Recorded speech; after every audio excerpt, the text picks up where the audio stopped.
Cerita dimulai di sebuah kantor yang terdapat seorang karyawan perempuan bernama Cham yang tengah diajak berbincang oleh rekan-rekannya. Ia sudah cukup lama bekerja di perusahaan tersebut, namun kinerjanya dinilai biasa saja dan tidak menunjukkan pencapaian yang menonjol. Bahkan, Cham sering menjadi sasaran teguran dari atasannya. Atasan tersebut bernama Feren, seorang perempuan tegas yang dikenal bersikap keras dan sangat menjunjung tinggi kedisiplinan kerja.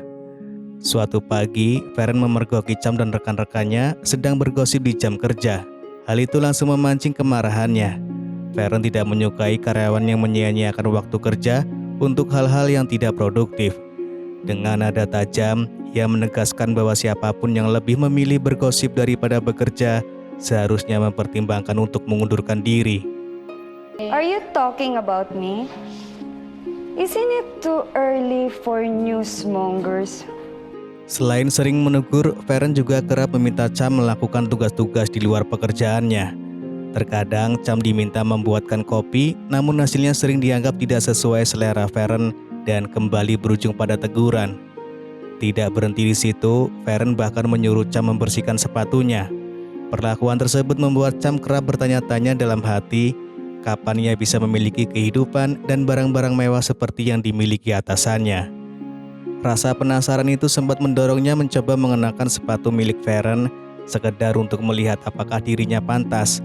Sayangnya, tindakan itu kembali diketahui dan membuatnya mendapat omelan keras. Sorry po, boss. How dare you wear my favorite stiletto? Linisan mo to. Hindi ko sinabing lalo mong dumihan. Meski dikenal sebagai sosok bos yang tegas, keras, dan sangat disiplin, Feren ternyata memiliki sisi lain yang jarang diketahui orang. Suatu malam, saat kantor sudah sepi, Feren masih berada di ruangannya dan terlihat sibuk dengan terong mainannya. Tanpa disengaja, momen tersebut terlihat oleh Cham yang saat itu datang bersama seorang pria bernama Jojo. Jojo merupakan tukang yang dipanggil untuk memperbaiki AC di kantor Feren yang sedang bermasalah. Kejadian tak terduga itu membuat suasana menjadi canggung. Boss Vern? Oh my God! Wait, who is he? Siya po yung gumagawa sa AC units natin dito sa floor. I'm almost done working. Good evening po. We may start cleaning now. Umuwi ka na rin, Cham. Keesokan harinya, Cham kembali merasa iri ketika melihat berbagai barang milik Feren yang baru didatangkan dari Amerika. Sementara itu, AC di ruangan Feren masih belum berfungsi dengan baik sehingga Jojo kembali dipanggil untuk melakukan perbaikan. Saat berada di ruangan tersebut, Jojo melihat Feren tampak kepanasan. Situasi itu membuatnya merasa canggung sekaligus iba melihat kondisi Feren. Pada malam harinya, Feren mendapati Cham masih berada di kantor. Malam itu, Feren melihat cek yang dipegang Cham. Dana yang seharusnya sudah dicairkan untuk keperluan perusahaan ternyata masih berada pada Cham. Ketika diminta penjelasan, Cham beralasan bahwa ia berniat menyelesaikannya keesokan pagi. Tidak hanya itu, kinerja Cham belakangan ini juga semakin menurun. Laporan yang ia susun dinilai gagal dan tidak memenuhi standar. Melihat kondisi tersebut, Feren meluapkan kekesalannya. Ia menegaskan bahwa jika Cham terus bekerja seperti ini, perusahaan lebih baik menggunakan teknologi AI untuk menyusun laporan.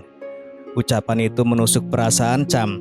Tidak sanggup menahan emosi, ia membalas dengan kata-kata keras, menyebut Feren sebagai atasan yang kejam, tidak tahu diri, dan tidak pernah membaur dengan para staf. Tak lama kemudian, Cham menyadari ucapannya telah melampaui batas dan segera meminta maaf karena terbawa emosi. Namun semuanya sudah terlambat. Feren memutuskan untuk memecat Cham. Cham benar-benar berada dalam dilema. Ia masih sangat membutuhkan pekerjaan itu karena menjadi satu-satunya tulang punggung keluarganya. Pada suatu malam, Jojo menyelesaikan perbaikan AC di ruangan Feren. Namun alih-alih menerima bayaran, ia justru diajak Feren untuk bermain futsal bersama. Ajakan itu tidak terjadi sekali, melainkan berulang kali. Hingga suatu malam, Cham mendengar kegaduhan yang mencurigakan. Ia mengintip dan tanpa sengaja menyaksikan apa yang dilakukan Feren dan Jojo. Dalam kondisi terkejut, Cham kemudian merekam kejadian tersebut.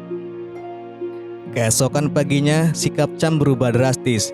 Ia tampil jauh lebih berani di hadapan Feren karena merasa memiliki senjata untuk melawannya. Cham mengajukan tuntutan agar dirinya diangkat sebagai senior manager. Jika permintaan itu ditolak, ia mengancam akan menyebarkan rekaman tersebut yang dapat menghancurkan karir Feren. Namun tuntutan Cham tidak terhenti di situ. Ia juga mengajukan permintaan di luar dugaan. Ternyata Cham memiliki hobi les biola. Ia meminta Feren untuk ikut les biola bersamanya. Selain itu, Cham juga mengambil alih ruangan kerja Feren dan memaksanya pindah ke ruangan lain. Sejak Cham menjabat sebagai senior manager, mulai muncul berbagai kejanggalan dalam laporan keuangan perusahaan. Jumlah dana yang keluar seringkali tidak sesuai dengan nilai permintaan dan banyak transaksi lain yang sulit dijelaskan. Feren pun tidak lagi diperbolehkan ikut campur dalam urusan keuangan dengan alasan bahwa semua keputusan berada di tangan Cham. Kondisi ini membuat Feren merasa sangat tertekan. Ia menyadari bahwa jika situasi tersebut terus berlanjut tanpa pengawasan yang jelas, perusahaan beresiko mengalami kerugian besar, bahkan terancam bangkrut. Feren akhirnya menceritakan seluruh permasalahannya kepada Jojo, termasuk apa yang sebenarnya terjadi antara dirinya dengan Cham. Dari pembicaraan itu, mereka menyusun rencana untuk mengambil ponsel milik Cham yang berisi rekaman tersebut. Berkat kecerdikan Jojo, ponsel itu berhasil diambil tanpa menimbulkan kecurigaan. Feren segera menghapus rekaman yang ada di dalamnya. Setelah itu, ponsel tersebut diam-diam dikembalikan ke ruang kerja Cham saat ia sedang mengikuti rapat. Pada momen itulah, Feren bertindak. Ia membongkar seluruh kebusukan Cham di hadapan semua orang. Feren mengungkap bahwa kerusakan laporan keuangan perusahaan bukanlah kesalahan sistem, melainkan akibat perbuatan Cham sendiri. Terbukti bahwa Cham telah membuat proyek-proyek fiktif agar dana perusahaan dapat dicarikan dan dialihkan ke rekening pribadinya. Atas temuan tersebut, Cham akhirnya diamankan oleh pihak kepolisian dengan tuduhan penggelapan dana perusahaan. Namun situasi belum sepenuhnya berakhir.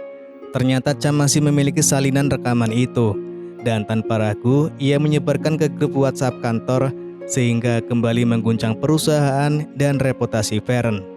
Lalu film pun selesai.